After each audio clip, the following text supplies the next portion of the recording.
Bueno, parece mentira, pero llegamos a este ansiado congreso conjunto con la Asociación de Salud Pública de Argentina. Es algo que veníamos hablando dentro de la AES hace un tiempo y la verdad que es una excelente oportunidad para recordarlo. Bueno, yo quiero agradecer a Ginés y a Comisión Directiva por darme esta oportunidad de poder comentarles algunos aportes de economía de la salud. Como los tiempos son escasos, me voy a concentrar en aquellos aportes que puedan ser de mayor aplicación en temas de atención primaria y de gestión de redes. En principio, un poco la idea nuestra es...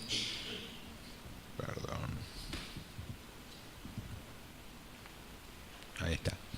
Les voy a hacer una breve introducción a la disciplina de la salud. Disculpen un segundo, acá estábamos. Entonces, como ven, tengo una presentación que puede dar para 3 horas, pero la vamos a acotar a los 3 temas principales. Es decir, algunas herramientas que nos sirven a los gestores y a los economistas de la salud para hacer contribuciones a la gestión de todo el sistema. En este sentido, nosotros desde la comisión directiva, bueno, y con los colegas, siempre estamos un poco en una tensión, si hacer presentaciones muy económicas, muy cerradas, o empezar a hacer algo que sean herramientas que también sean de utilidad para gestión de la salud.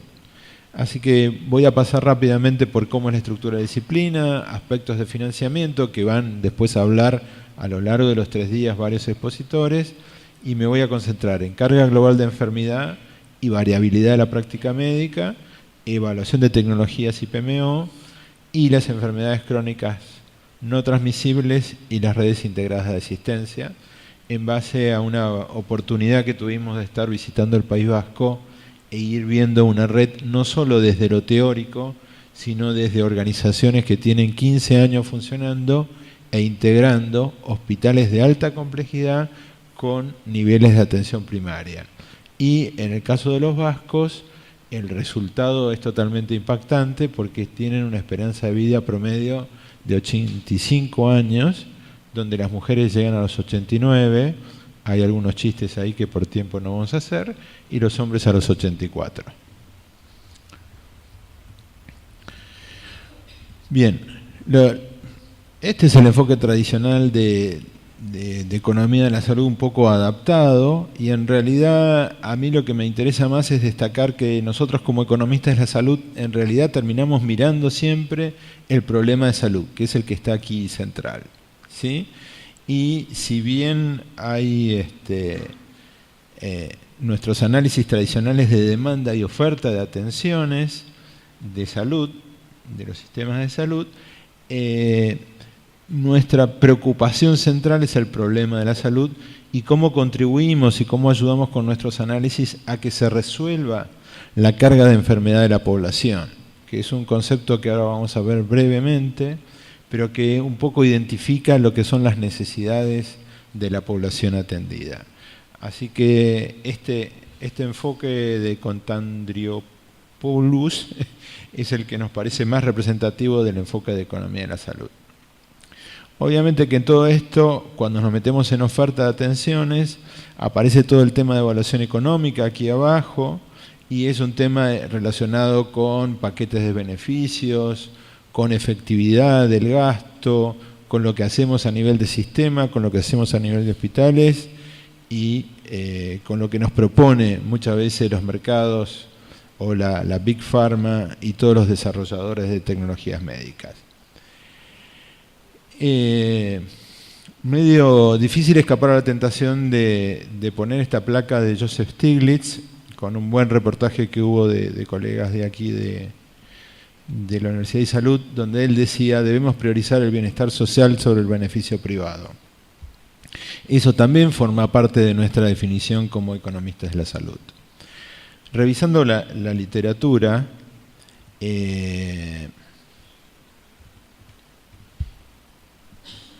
vieron que cada vez que uno toca una máquina nueva... Revisando la literatura encontramos un trabajo de Adam Waksman de la bibliografía de la literatura anglosajona, y lo interesante de este trabajo del 2012 es que él hace un análisis de cómo se clasifican los subtemas de economía en la salud. Y esto va desde el valor de la salud, equidad, eficiencia, determinantes de la salud, temas de salud pública, la economía y como sector económico, que es un tema tradicional en Brasil, el sector industrial, estadísticas y econometría, los análisis de demanda de salud, seguros de salud y oferta de servicios. Y lo interesante de este gráfico así a colores es que ustedes pueden ver, si bien está una partecita en inglés, cómo los temas en rojo arriba de todo, Economic Evaluation, fue evolucionando a lo largo de las 4 décadas que tiene la economía de la salud. Otro tema que nos parece interesante es el Health Statistics, que es un marroncito que está por acá, donde ahí viene toda la parte de estadística y econometría, que es un tema cada vez más caliente. Cómo hacer análisis que tengan un sostén estadístico y con evidencia pura y dura para defender el desarrollo o de nuevas tecnologías o de nuevo equipamiento o de nuevos programas sanitarios que van a ver más tarde con Mauricio Monsalvo y Martín Saviñoso. Bueno, si se fijan acá, este verde son los determinantes de la salud y de la enfermedad, determinantes de salud. Esto, el único efecto que tiene para mi gusto es que está solo hecho de toda la literatura inglesa, literatura gris británica, anglosajona, perdón. Y no tenemos algo equivalente en Argentina o en el habla hispana. O sea que eso sería como una alternativa pendiente a investigar con financiamiento de la OPS, por ejemplo, entre otros donors. Pero bueno, les voy dejando preguntas.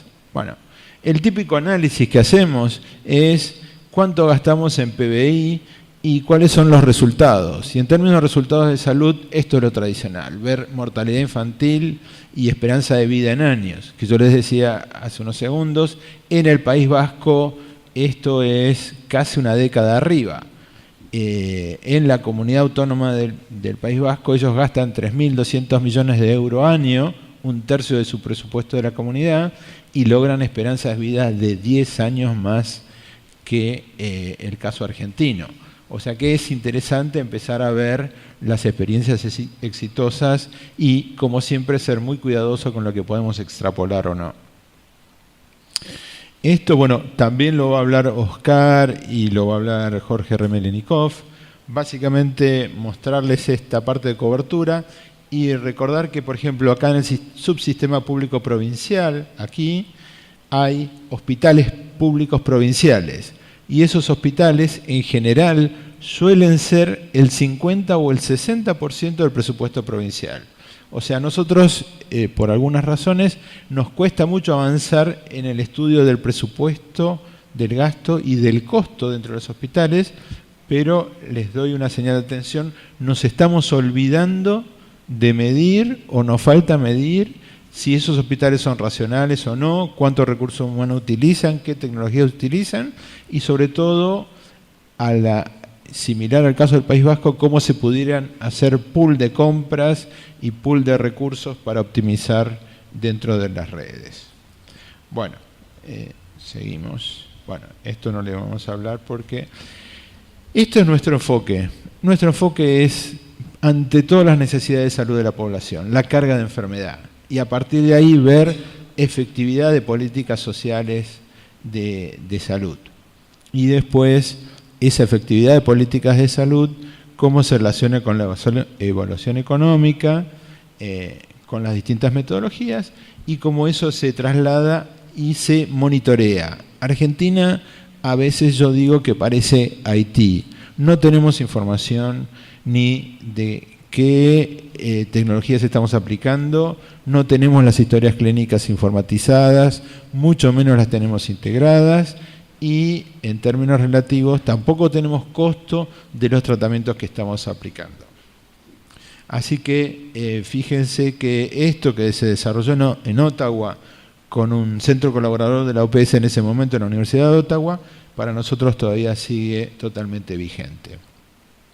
Hay un nuevo enfoque de cobertura global de la salud que básicamente trata de ordenar las patologías que tienen los distintos países. Esta es una placa descriptiva, y a mí lo que más me interesa de todo esto es mostrarles a ustedes cómo estaba Argentina en 3 o 4 patologías en 1990 versus un ranking que se hizo en 2013, y contarles que hace poquito, hace 48 horas, salió el ranking 2017. O sea que, básicamente, por ejemplo, mostrarles que Argentina tenía el Ischemic Heart Disease en primer lugar en 1990, y eso sigue estando. El ACV en segundo lugar, y ahora pasó a ser ocupado por el EPOC. Y por ahí, bueno, Lower Respiratory Infect pasó al quinto lugar. Y sobre todo algo que por algunas razones nosotros rescatamos mucho, que es el tema de los accidentes viales y toda la carga de enfermedad que siguen los accidentes viales. Esto sigue creciendo en Argentina, y en relación al caso español, donde ellos bajaron en 12 años 9.000 fallecidos por tránsito, en Argentina la patología o la causa de la patología sigue creciendo, y es un tema importante para seguir monitoreando. Bueno, frente a la carga global de enfermedad, ¿qué es lo que uno encuentra a nivel sectorial? Lo que llamamos la variabilidad de la práctica médica. Entonces, nuestros colegas españoles han llegado a armar lo que se llama un atlas de variaciones de la práctica médica en el Sistema Nacional de Salud, ¿sí? Y ese atlas lo han aplicado, según información de Barcelona de hace 2 años, a todos estos tratamientos. Por decirles algo, el tratamiento sustitutivo renal, con temas de hemodiálisis, diálisis peritoneal y trasplante, bueno, en español, trasplante renal. Pero ¿qué es lo interesante para los economistas de esto? Porque si no parece que yo estuviera pecando de hablar como un sanitarista. Es que este desarrollo español empieza mucho antes en un ejercicio del Medicare. Un ejercicio gigantesco que hizo una institución que se llama el Dartmouth University, con esta cantidad de población: 159.000 pacientes de infarto agudo de miocardio, 195 de cáncer colorectal, 614.000 de fractura de cadera y unas 18.000 encuestas a beneficiarios. ¿Y qué es lo que les da a ellos? Estas son las publicaciones académicas, y ya en el 2003, les pido disculpas, acá tengo un pequeño furcio de un número, pero ya en 2003, si ustedes se fijan, hay municipios del estado de Florida, aquí abajo, que tenían para iguales patologías totalmente diverso gasto. ¿Me siguen? Es decir, nosotros esto lo hicimos con una tesis de maestría, y demostramos que entre la ciudad de Chaco y Resistencia Chaco y Corrientes Capital, tratamientos cardiológicos y oncológicos tenían totalmente gastos opuestos. Esto quiere decir que frente a una carga de enfermedad de una población, enfrente no necesariamente los equipos médicos dan el mismo tratamiento.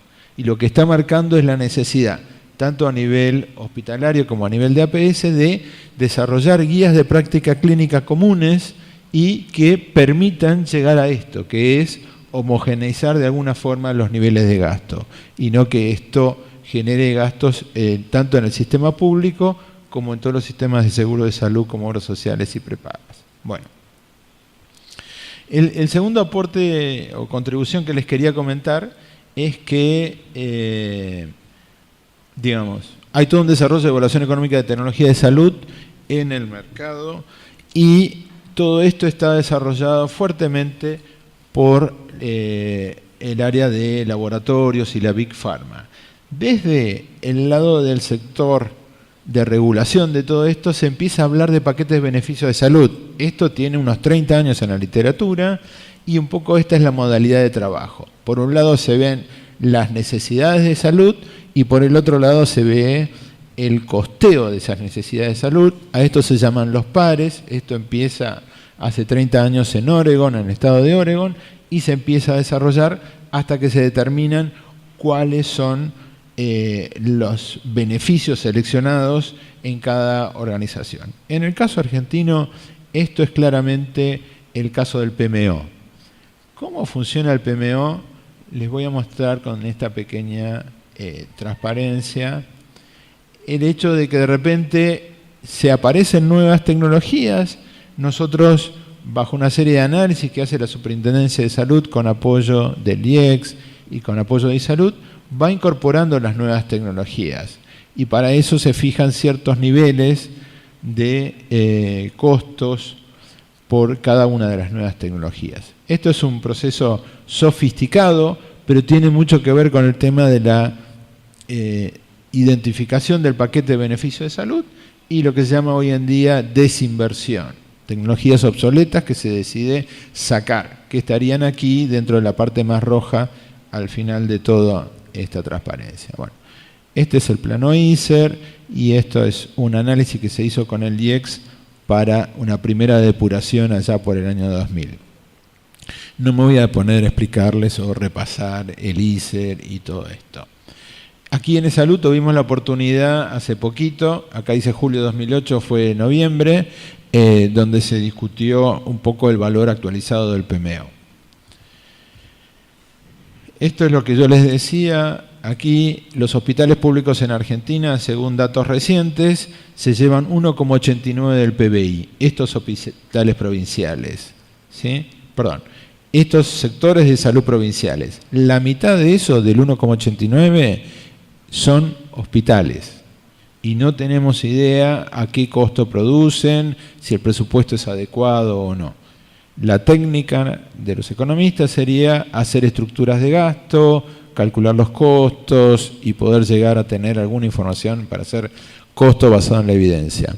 Parece que estuviera haciendo el marketing del País Vasco, pero hace 3 semanas cuando estuvimos, ellos tienen contabilidad de costos en todos los hospitales públicos. Así que ahí sí pueden tomar ese tipo de decisiones.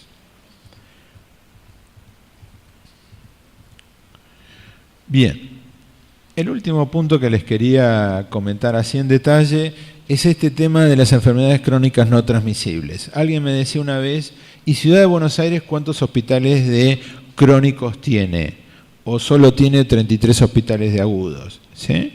Y las patologías crónicas es algo que se nos vino encima hace 15 años, incluso tuvimos unas jornadas de AES sobre este tema, y lo interesante de esto es que identificadas a tiempo uno puede organizar la obra social, el seguro de salud, el plan Nacer y todo lo demás en una forma mucho más inteligente.